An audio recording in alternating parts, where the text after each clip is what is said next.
өңірдің жігітіне күйге шығар едіңіз? Батыс. Батыстың жігіттері қандай? Мысы бар жігіттер, сондай жақсы тоже. Оралдың жігіттері, қалғандарын білмеймін. Қай жақтың жігітіне күйге шығар едіңіз? С Алматы, возможно. Почему? Неге? Не үшін?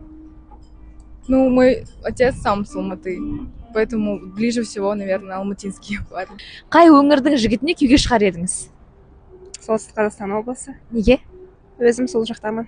Ол жақтың жігіттері қандай жалпы? Не үшін солтүстік Қазақстан? Добрый, чистый. Все. Қай жақтың жігітіне күйге шығар едіңіз, айтыңызшы? Солтүстік. Неге? Не знаю, современный, хороший. Қай жақтың жігітіне күйге шығар едіңіз?